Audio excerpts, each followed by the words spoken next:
Лошите луѓе одлично глумат како да препознаете човек кој не ви мисли добро. Колкумина од вас имале многу добри пријатели, во кои се разочарале?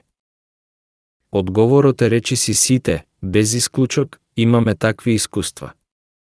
Со текот на годините, ни станува јасно дека вистински пријатели можеме да имаме само неколку, независно со колку луѓе се познаваме. Лошите луѓе глумат одлично, бидејќи се склони на манипулации и тактики, тие немаат емоции, но знаат вешто да ги одглумат во вистинскиот момент и да ве придобијат, но сепак, доколку сте внимателни ќе ги препознаете по некои ситници. Сакаат да ја негираат реалноста и да ве убедат во нивната искривена перцепција. Овие луѓе живеат во еден вид вечно негирање, како да ја гледаат реалноста поинаку. Тие не можат да се согласат со моменталната состојба на нештата и се противат на речиси се што мислат другите. Секогаш контрираат и секогаш од целината ја издвојуваат само негативноста. За разлика од нив, добрите луѓе во целината го пронаоѓаат само доброто и истото го истакнуваат колку и да е тоа малечко во однос на лошото. Ги искривуваат фактите. Ова е навика на злобната личност. Тие користат техники на манипулација за да ја покажат негативната страна на се. По секоја цена се обидуваат нештото или некоја личност да ја оцрнат, притоа вешто служејќи се со манипулации, скривање на целата вистина, а откривајќи само делумни факти кои делуваат доволно реално за да звучат вистинито. На тој начин можат да предизвикаат конфликт помеѓу двајца, па дури и да ги разделат. Тие кријат важни информации. Кога злобниот човек ќе научи нешто важно, истото ќе го скрие од другите за некако да им ги отежни работите или да се чувствува помоќен од другите сваќајќи дека знае нешто што другите не го знаат. Особено кога таа информација би можела да им помогне на другите на кој било начин, тој ќе се преправа дека не знае или едноставно ќе си премолчи, за да немаат другите корист или пак да им направи штета. Ги доведуваат во заблуда луѓето.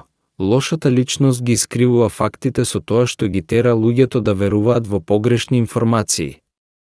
На тој начин добива контрола врз ситуацијата и врз луѓето. Дури и ако ситуацијата е веќе доволно лоша, тој ќе ја представи во такво светло што ќе биде полошо. Сака да владее со ситуацијата, па дури и ќе делува сугестибилно врз другите за да ги спречи во нивниот напредок или пак да им нанесе штета и да ги уназади уште повеќе. Постојано лажат толку често што си веруваат во сопствените лаги. Психолошкиот лажго кој си поигрува со чувствата и животите на другите луѓе, па така ќе лаже и за ситници, зашто е навикнат на тоа. Например, ако личноста е богата но скржава, таа постојано ќе се жали дека нема пари, со цел да изнуди материјална помош од вас. А, за она што ќе го купува и троши, ќе лаже дека го добила како подарок или милостина, без разлика дали е луксус или не, а реалноста ќе ја искриви за да предизвика кај вас емоции на сожалување. Не сакаат да одговараат за своите постапки. Тие многу ретко преземаат одговорност за направените работи. Дури и да бидат фатени на дело, тие ќе бараат начини да се извлечат и дефинитивно ќе најдат некого на кого ќе ја префрлат вината.